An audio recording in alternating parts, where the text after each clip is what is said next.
Dalam melakukan komunikasi antara dokter dengan pasien, baiknya memang dimulai dengan mengucapkan salam, sehingga komunikasi terjalin mulai dari pasien masuk sampai nanti pasien keluar dari ruangan kita, ataupun mulai dari kita masuk ke ruang rawat sampai nanti kita keluar dari ruang perawatan. Di dalam memberikan salam, kita melihat kondisi tergantung dari kondisi pagi, siang, atau malam, sehingga dengan memberikan salam kepada pasien akan terjalin komunikasi dua arah dengan pasien. Selanjutnya, di dalam berkomunikasi kita juga harus menunjukkan sikap empati. Ada tingkatan di dalam empati itu dari level 0 sampai ke level 5. Level 0, 1, dan 2 itu sangat tidak dianjurkan karena di situ dokter tidak menunjukkan empati yang baik. Dokter acuh atau dokter tidak dengarkan apa yang dikeluhkan oleh pasien. Nah, yang diharapkan adalah empati pada level 3, 4, dan 5, di mana dokter bisa merasakan apa yang dikeluhkan oleh pasien, kemudian bisa memberikan istilahnya membagi perasaan kepada pasien, dan diharapkan nanti dengan empati tadi maka komunikasi antara dokter dan pasien bisa terjalin dengan baik. Selanjutnya di dalam komunikasi yang pertama adalah setelah salam tadi, kemudian kita akan melakukan anamnesis. Nah, ada langkah-langkah anamnesis. Pada keterampilan ini yang diajarkan adalah anamnesis dasar, di mana mahasiswa harus tahu apa yang akan ditanyakan di dalam melakukan anamnesis. Yang pertama adalah tentang identitas pasien, kemudian nanti ditanyakan keluhan utama pasien yang membawa pasien datang ke sini, kemudian dilanjutkan dengan keluhan riwayat penyakit sekarang. Nah, di dalam menggali riwayat penyakit sekarang ada beberapa hal yang harus ditanyakan, yaitu onset. Onset adalah kapan penyakit itu atau keluhan itu mulai dirasakan, kemudian frekuensinya, durasinya, kemudian lokasi keluhan itu, lalu sifat dari sakit yang dikeluhkan. Kemudian kita juga tanyakan apakah keluhan itu mengganggu aktivitasnya, fisiologisnya, misalnya buang airnya, ya baik buang air kecil maupun buang air besar. Kemudian upaya apa yang dilakukan oleh pasien untuk mengurangi rasa sakitnya itu, seperti minum obat ataupun ada hal-hal yang lain. Dan apakah upaya itu bisa mengurangi rasa sakitnya, itu juga perlu kita tanyakan. Setelah kita menggali riwayat penyakit sekarang, kemudian kita tanyakan juga keluhan-keluhan yang lain yang mungkin ada hubungannya. Misalnya keluhan untuk sistem-sistem yang lain. Misalnya adakah demam, adakah batuk, pilek, dan lainnya. Setelah itu kita harus menggali riwayat penyakit dahulu dari pasien. Lalu riwayat penyakit keluarga atau orang di sekitarnya, lingkungannya. Kemudian juga harus ditanyakan riwayat kebiasaan, ya, riwayat sosial. Kalau perlu misalnya kita tanyakan juga bagaimana lingkungan tempat tinggalnya.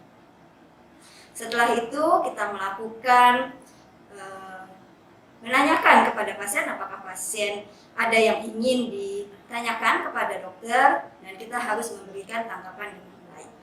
Lalu kita nanti terakhir adalah sebelum melakukan pemeriksaan fisik, kita melakukan resum terhadap anamnesis yang kita lakukan tadi. Demikian untuk penjelasannya, kita akan lanjutkan dengan praktek.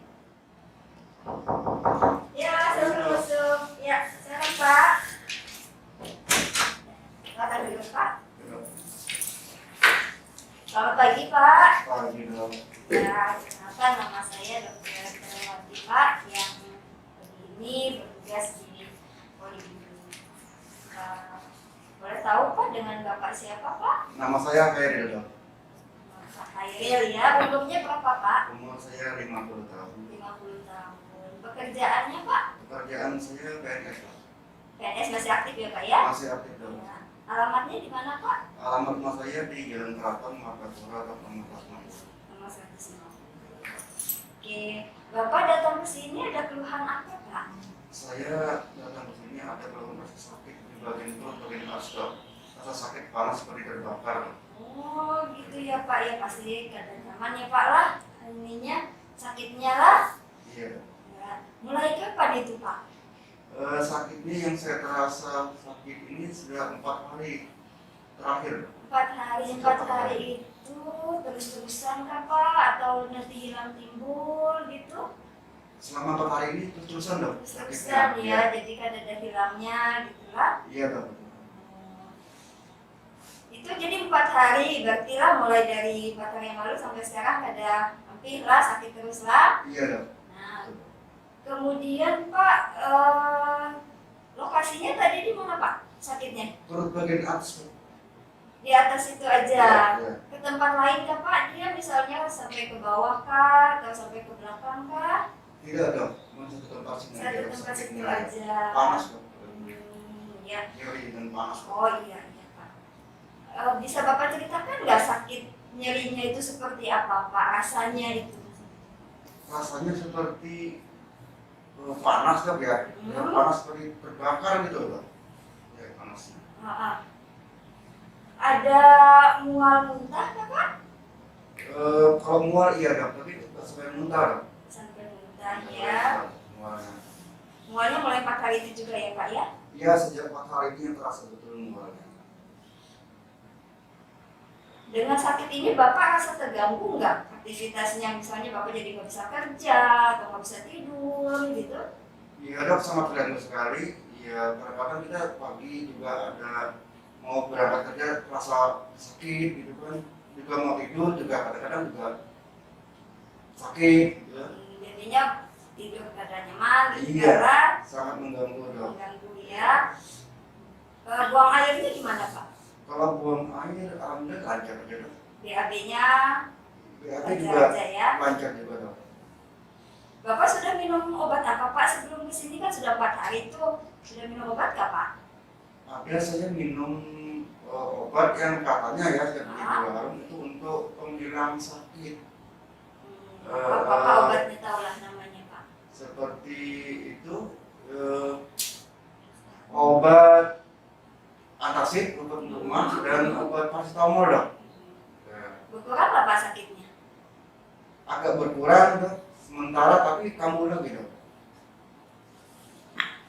Berapa kali itu Bapak minum sudah?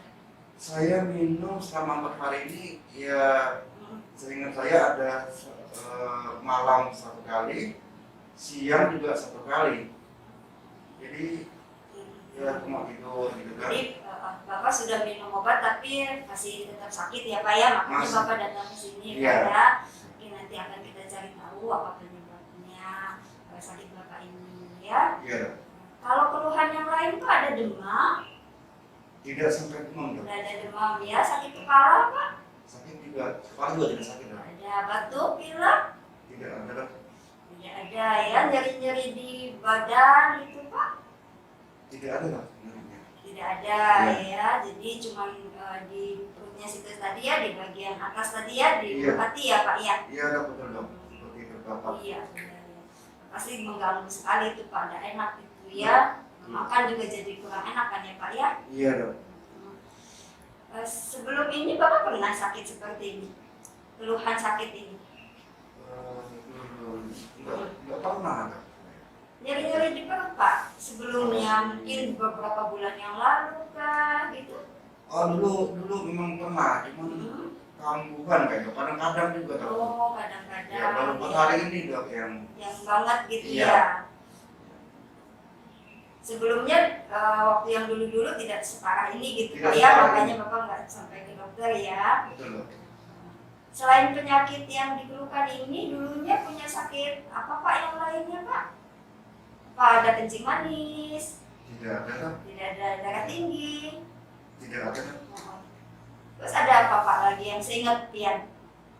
Dulu saya pernah merasakan ada nyeri sendi dok.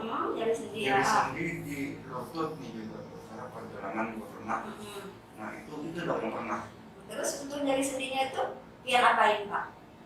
Itu saya minum obat itu dok di warung dok.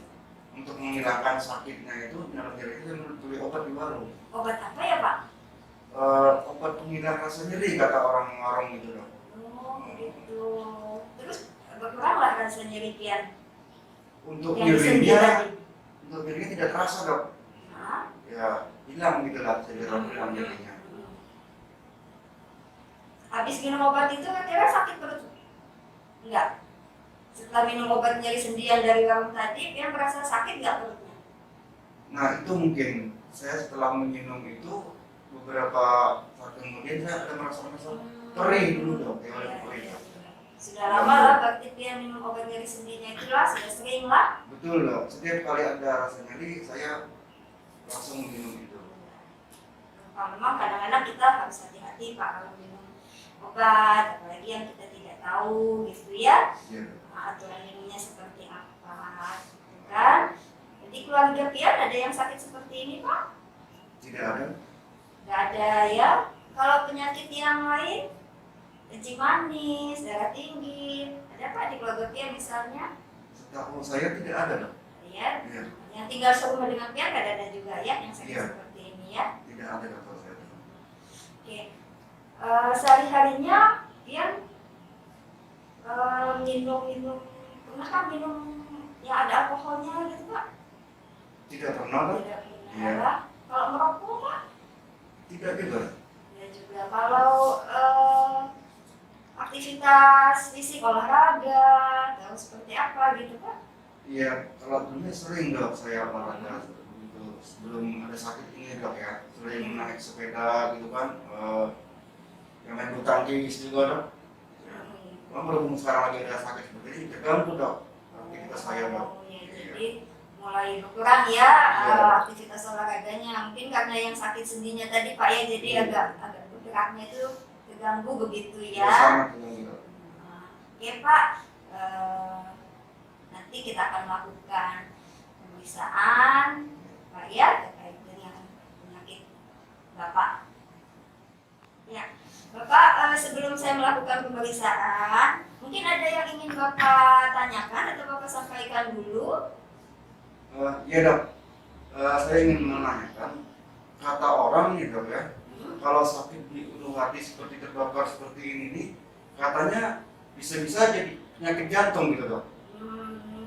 Ya Pak, Bapak tidak usah khawatir karena kalau untuk penyakit jantung itu biasanya nanti akan ada gejala-gejala yang lain Pak, seperti dari di dada yang paling anu ya, kemudian nanti ada rasa sesak napas.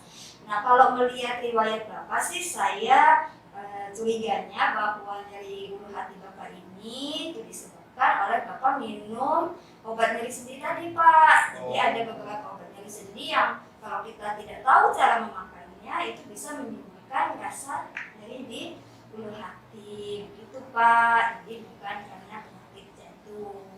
Oh seperti itu ya dok ya. Ada lagi Pak? Terus kalau saya tidak minum lagi obat nyeri sendi tadi dok, khawatirnya nanti sendi saya sakit lagi dok.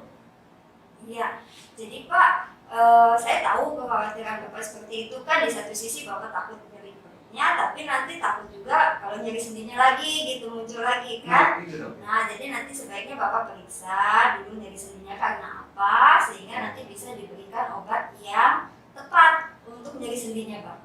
Kemudian nanti minum obatnya juga harus diikuti cara minumnya Pak. Jadi kalau untuk obat-obat nyeri sendi biasanya diminumnya setelah kita makan, tidak boleh dalam perut kosong. Oh seperti itu. Ya, nah itu supaya tidak menimbulkan nyeri ulu hati.